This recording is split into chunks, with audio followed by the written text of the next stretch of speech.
Video में हम जानेंगे कि अपरिमेय संख्या किसे कहते हैं, यानी कि अपरिमेय संख्या की क्या परिभाषा है और अपरिमेय संख्या की क्या क्या उदाहरण हो सकता है, यही इस वीडियो में हम जानेंगे। तो इसको समझना बहुत आसान है और इसी वीडियो में याद भी हो जाएगा कि अपरिमेय संख्या क्या है। तो इस वीडियो को अंत तक देखिए और समझिए कि अपरिमेय संख्या क्या है। तो सबसे पहले हम इसके परिभाषा को जानते हैं। इसके परिभाषा को मैंने बहुत ही आसान तरीक़ा से और आसान शब्दों में लिखा है, जो कि बहुत आसानी से याद हो जाएगा।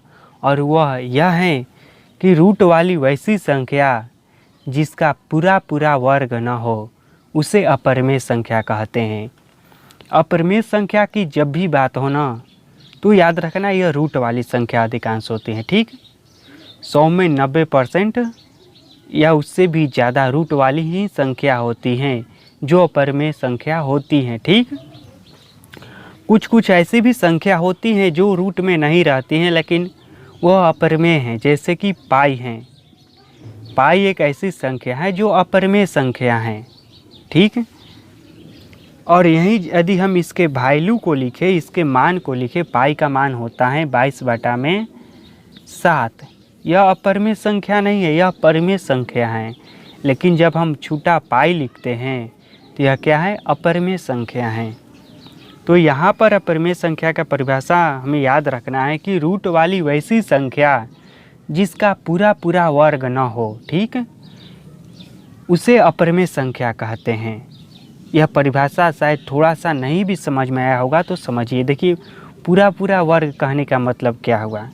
जैसे कि हम लिखते हैं 3, इसका पूरा वर्ग नहीं हो सकता है। और पूरा वर्ग किसका हो सकता है, देखिए 4 का पूरा वर्ग हो सकता है। देखिए, क्योंकि हम 2 का स्क्वायर लिख देते हैं 4, इसका पूरा वर्ग हो गया। यही हमारा कहने का उद्देश्य और मतलब है। देखिए, जैसे कि हम लिखते हैं 16, ठीक है, 9 लिखते हैं, इसका पूरा वर्ग है। यदि हम 4 का वर्ग लिखते हैं तो इसका पूर्ण वर्ग हो जा रहा है, यानी कि पूरा वर्ग हो जा रहा है। 16 आ जाएगा 4 का वर्ग करेंगे तो। यहाँ पर हम 3 का वर्ग करेंगे तो 9 आ जाएगा।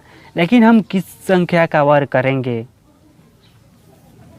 वैसी कोई संख्या नहीं है जिसका हम वर्ग करेंगे तो 2 आएगा।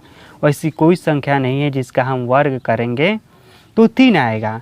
तो यही हमारा कहने का मतलब था कि पूरा वर्ग न हो, यानी कि इस प्रकार की संख्या जिसका पूरा वर्ग न हो और वह रूट में हो, तो उसे हम अपरिमेय संख्या कहते हैं। देखिए, जैसे में यदि हम मान लेते हैं सिर्फ रूट में होने से वह अपरिमेय संख्या नहीं होगी, उसका पूरा वर्ग भी नहीं होना चाहिए। जैसे में समझिए, यहाँ पर जैसे में कि रूट 3 है, ठीक, यह एक शुद्ध रूप से अपरिमेय संख्या है। लेकिन यहीं पर हम लिख दिए रूट 9, यह अपरिमेय संख्या नहीं है। भले ही यह रूट में है लेकिन यह अपरिमेय संख्या नहीं है। जानते हैं क्यों नहीं है? क्योंकि इसका पूर्ण वर्ग हो जा रहा है, इसका पूरा वर्ग हो जा रहा है। देखिए, इसका पूरा वर्ग हो जाएगा, 3 करेंगे, 3 का स्क्वायर लिखेंगे ना, 3 का स्क्वायर तो 9 आ जाएगा।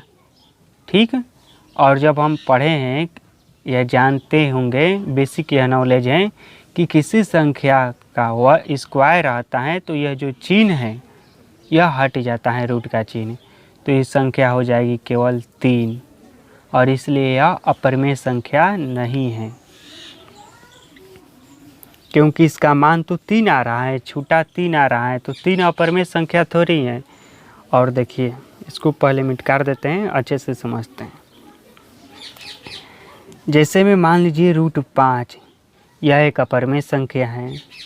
रूट 4/3, यह भी एक अपरिमेय संख्या है। रूट -3 आ गया, यह भी एक अपरिमेय संख्या है। रूट 7/9 आ गया, यह भी एक अपरिमेय संख्या है। लेकिन यहीं पर रहता, देखिए, इसका तो पूर्ण वर्ग हो जा रहा है लेकिन इसका नहीं हो रहा है ना, और दोनों साथ में है, इसीलिए इसको अपरिमेय संख्या कहते हैं। और हैं, यहीं पर रहता यदि 16/9 बात को समझिएगा, 25 रहता और इस तरह से रहता और पूछ देता कि बताइए क्या यह अपरिमेय संख्या है? जी नहीं है अपरिमेय संख्या। क्यों नहीं है? क्योंकि इन दोनों का पूर्ण वर्ग हो जा रहा है। हम 16 को लिख देंगे 4 का वर्ग और 25 को लिख देंगे 5 का वर्ग और इस तरह से रूट हो जाएगा। और नियम है क्या कि वर्ग रहेगा तो रूट हट जाएगा, यानी कि स्क्वायर रहता है तो रूट हट जाता है। तो यहाँ पर भी रूट हट गया और यहाँ पर भी बचा कितना, 4/5 बचा, और इसलिए यह एक अपरिमेय संख्या नहीं है। 25 भी अपरिमेय संख्या नहीं है, क्योंकि इसको हम लिख सकते हैं 5 का स्क्वायर, और स्क्वायर हटेगा तो रूट भी हट जाएगा, इस तरह से यह संख्या बाहर आ जाएगी। लेकिन जिस संख्या का स्क्वायर नहीं होगा, √7 यह अपरिमेय संख्या है, √3 अपरिमेय संख्या है, √1 अपरिमेय संख्या है, नहीं √1 अपरिमेय संख्या नहीं है क्योंकि इसका स्क्वायर हो जाएगा। ऐसे बहुत सारी संख्या हैं जिसका स्क्वायर पूरा वर्ग नहीं होता है और वो सभी के सभी जो संख्या हैं वह अपरिमेय संख्या हैं। तो मैं यह आशा करता हूँ कि आपको अपरिमेय संख्या आ गया होगा अच्छे से समझ में। और यदि आप परिमेय संख्या को भी समझना चाहते हैं तो उस पर वीडियो बन गया है और उसका लिंक इस वीडियो के डिस्क्रिप्शन में मिल जाएगा, वहाँ से देख लेना। धन्यवाद।